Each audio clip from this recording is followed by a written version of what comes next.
आज हम पढ़ेंगे गार्डनर का बहुबुद्धि सिद्धांत, Gardner theory of multi intelligence. यानी कि गार्डनर ने इस सिद्धांत का प्रतिपादन 1983 में किया था। 1983 में इस सिद्धांत का प्रतिपादन किया था। इस सिद्धांत की आविष्कार किए कौन सा?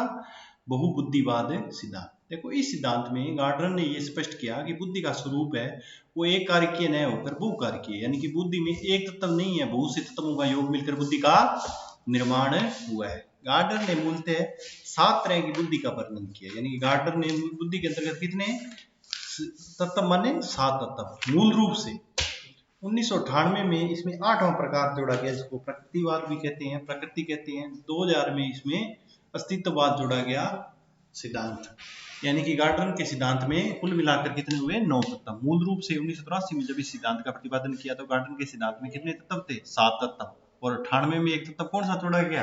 प्रकृतिवाद। और 2000 में कौन सा जोड़ा गया? अस्तित्ववाद।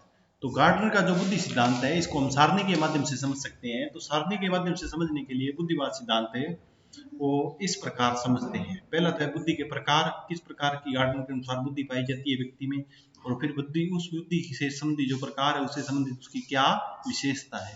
पहली तो है भाषाई बुद्धि, लिंग्विस्टिक इंटेलिजेंसी या लैंग्वेज इंटेलिजेंसी। भाषाई बुद्धि है वो वाक्यों तथा शब्दों की बोध क्षमता है, यानी कि वाक्यों का और शब्दों का अंडरस्टैंड करती है। वो शब्दावली है, शब्दों के क्रम के बीच के संबंध को पहचानने की क्षमता जिस बुद्धि में होती है उसे हम भाषाई बुद्धि कहते हैं। इस प्रकार की जो बुद्धि है वो ज्यादातर लेखक है, साहित्यकार है, कवि है आदि में इस तरह की बुद्धि पाई जाती है। यानी भाषाई बुद्धि है वाक्यों, शब्दों, शब्दावली को जानना और उनका क्रम निर्धारित करना। भाषा में शब्द है, वाक्य है और शब्दावली है, इनके बीच में आपस में एक दूसरे से क्या कोरिलेशन है उसको जानना। जिस व्यक्ति में इस प्रकार की बुद्धि पाई जाती है उसे हम भाषाई बुद्धि के नाम से संबोधित करते हैं। इस प्रकार की बुद्धि है ज्यादातर किस में पाई जाती है? लेखक है, साहित्यकार है, कवि है इत्यादि में इस प्रकार की उस तरह बुद्धि पाई जाती है। बुद्धि का गार्डनर के अनुसार पहला तत्व या पहला प्रकार है भाषाई बुद्धि। दूसरा है तार्किक या गणितीय बुद्धि। इस बुद्धि में तर्क करने की क्षमता, गणितीय समस्याओं के समाधान करने की क्षमता, यानी कि इस प्रकार की बुद्धि में व्यक्ति आर्गुमेंट कर सकता है, तर्क कर सकता है और गणितीय जितनी भी जीवविज्ञान उनका समाधान कर सकता है।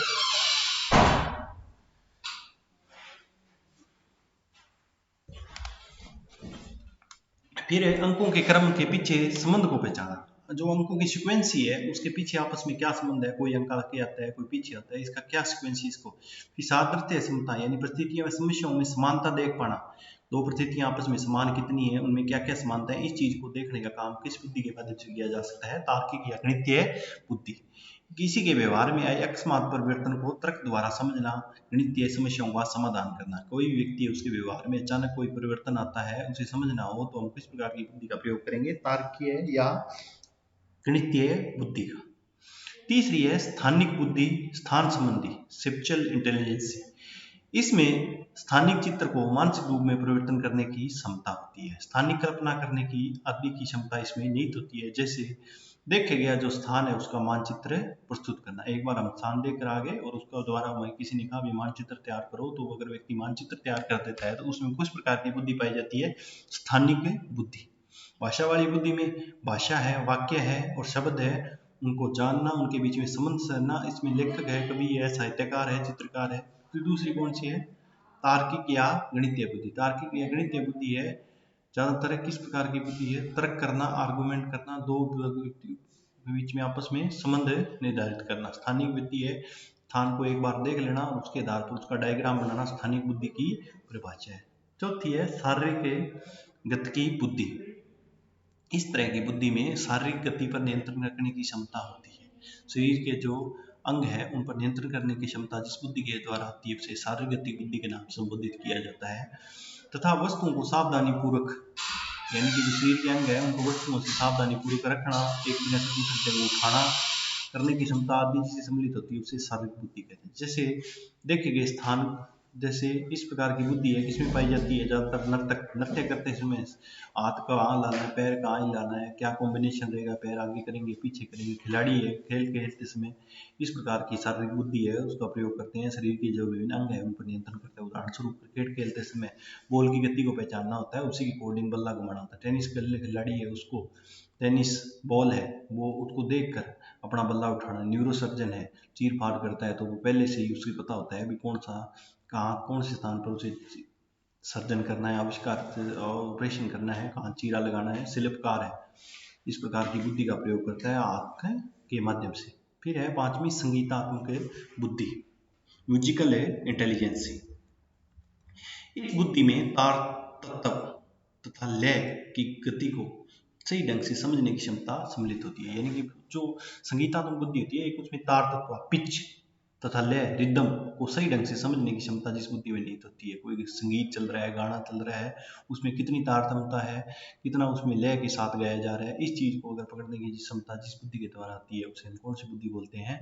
सांगीतिक बुद्धि। इसमें संगीत संबंधी सामर्थ्य एवं निपुणता विकसित करने की क्षमता निहित होती है। यानी कि संगीत को सही ढंग से गाना, उसमें निपुण होना जिस प्रकार की बुद्धि में आता है उसे संगीतात्मक बुद्धि कहते हैं। इस प्रकार की बुद्धि है संगीतकार है, चित्रकार सॉरी संगीतकार में संगीतकार या गीतकार जो गीत गाता है या संगीत गाता है उसमें इस प्रकार की बुद्धि पाई जाती है।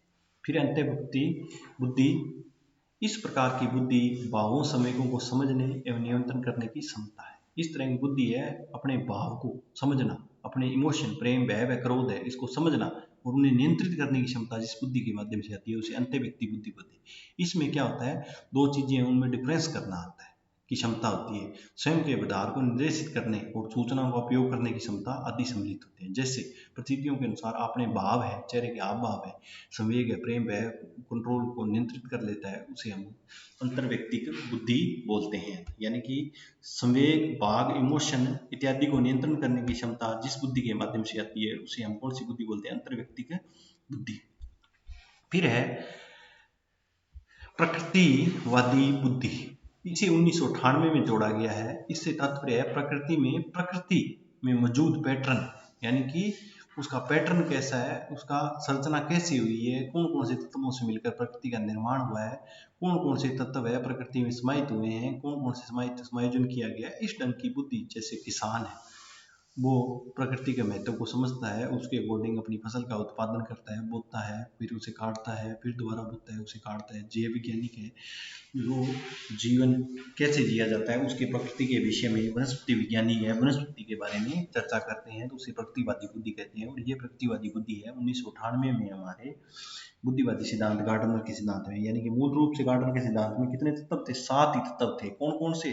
पहला तो था भाषाई बुद्धि, दूसरा तार्किक गणितीय बुद्धि, फिर स्थानिक बुद्धि, फिर है शारीरिक गति, फिर उनका सांगीतिक बुद्धि, फिर अंतर्व्यक्तिक बुद्धि, फिर व्यक्तिगत है अन्य बुद्धि। और 8वां तत्व है जो 1998 में जोड़ा गया, उसका तत्व है प्रकृति का मौजूद तत्व कौन कौन से हैं, प्रकृति का निर्माण कैसे हुआ है, उसकी प्रकृति की नेचर कैसी है, उसमें कौन कौन से तत्व समाहित किए गए हैं, इस ढंग की बुद्धि है वो किसान जैव वैज्ञानिक और वनस्पति वैज्ञानिकों में पाई जाती है। फिर अस्तित्ववादी, 1998 के पश्चात गार्डनर ने यह महसूस किया भी सिर्फ 8 तत्व भी बुद्धि के लिए पर्याप्त नहीं है, एक 9वां तत्व भी होना चाहिए, जिस तत्व को उन्होंने बाद में जोड़ा।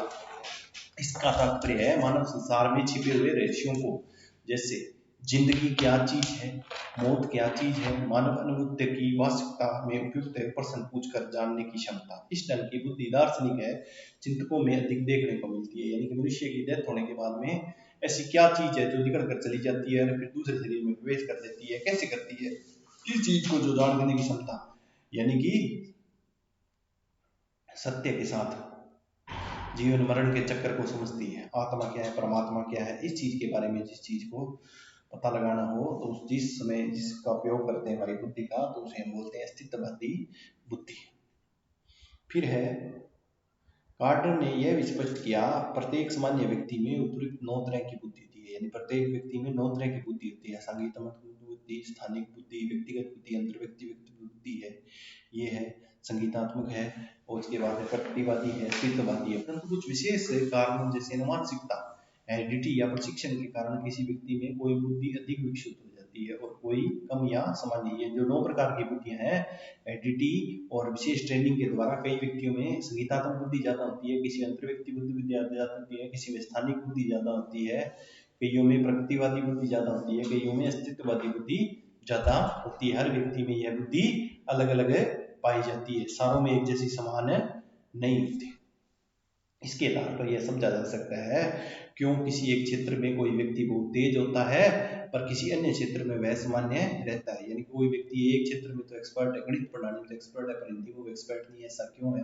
क्योंकि ये बुद्धि के बहुत से तत्व हैं। वो बुद्धि से संबंधित विचारों की आलोचना भी की गई मनोवैज्ञानिकों द्वारा। यह बच्चों के सर्वांगीण विकास के लिए व्यापक क्षेत्र प्रस्तुत करता है तथा आज शिक्षा की पद्धति में सतत व्यापक सुनने में विशेष मदद करता है।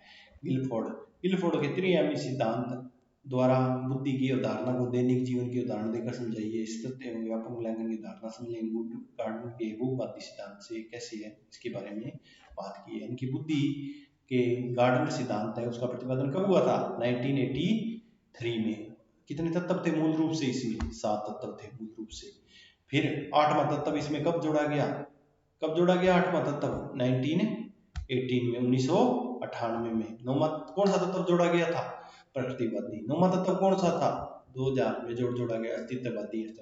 भाषाई बुद्धि क्या है? भाषाई बुद्धि किसी भाषा को समझना, भाषा के शब्द है को समझना और वाक्य है उसको समझना, शब्दावली उस वाक्यों में प्रयोग की शब्दावली है उसको समझना, उनके आपस में संबंध सिद्धांत। भाषाई बुद्धि किसमें पाई जाती है? साहित्यकार है, कवि है, चित्रकार है इत्यादि में भाषाई बुद्धि पाई जाती है। तार्किक बुद्धि किसमें पाई जाती है? जो गणित का विशेष जानकार हो, अंकों का जानता हो, इनके पीछे आपस में संबंध क्या है, उसमें गणितीय बुद्धि पाई जाती है।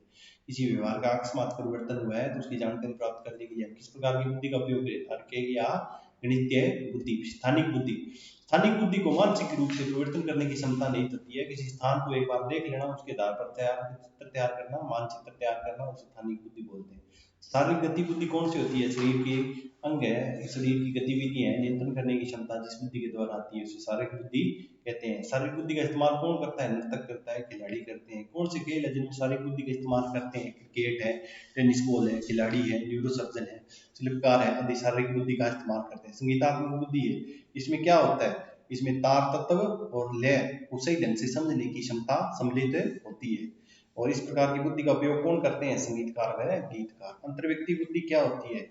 चेहरे के हाव को समझना, चेहरे के जो मनुष्य के संवेग है, प्रेम भय व क्रोध को समझना, उनको नियंत्रण करने की क्षमता जिस बुद्धि के द्वारा आती है उसे हम कौन सी बुद्धि बोलते हैं? अंतर्व्यक्तित्व बुद्धि। फिर है व्यक्तिगत बुद्धि। व्यक्तिगत बुद्धि क्या होती है? व्यक्तिगत बुद्धि वो है जिसमें एक व्यक्ति द्वारा दूसरे व्यक्ति की मोटिवेशन क्या है, प्रेरणा क्या है, इच्छा क्या है, आवश्यकता क्या है वो समझने की क्षमता और मनोदशा को चित्राकृति देने की क्षमता जिस बुद्धि के द्वारा आती है उसे हम व्यक्तिगत या पर्सनल बुद्धि कहते हैं। फिर है प्रकृतिवाद। प्रकृतिवाद क्या है? प्रकृतिवाद का प्रतिपादन कब हुआ था? 1998 में। प्रकृतिवाद क्या है? प्रकृति के तत्व को में मौजूद जो उसका पैटर्न है और उसमें समाहित जो तत्व है उनको पहचानने की क्षमता जिस बुद्धि के द्वारा आती है उसे प्रकृतिवादी बुद्धि कहते हैं। इस प्रकार की बुद्धि किसमें पाई जाती है? किसान में, जैव विज्ञान में और वनस्पति शास्त्र में। फिर अस्तित्ववादी बुद्धि, ये कब आई थी? 2000 में जुड़ा था। इसमें मानव में जीवन के जितने भी रहस्य हैं उनको जानना, मौत, मानव की अनुभूति इत्यादि की जानकारी प्राप्त करना जिस बुद्धि के द्वारा आता है उसे अस्तित्ववादी बुद्धि कहते हैं। गार्डन का सिद्धांत कहता है भी मनुष्य में 9 प्रकार की बुद्धि होती है। किसी में ये एक बुद्धि ज्यादा, किसी संगीतात्मक बुद्धि, किसी में स्थानिक बुद्धि, किसी में व्यक्ति, किसी अंतर्व्यक्ति, किसी प्रकृतिवादी और किसी में कम। इसी कारण कोई व्यक्ति एक क्षेत्र में होशियार होता है तो दूसरे क्षेत्र में कमजोर होता है। ये है बुद्धिवादी सिद्धांत। थैंक्स।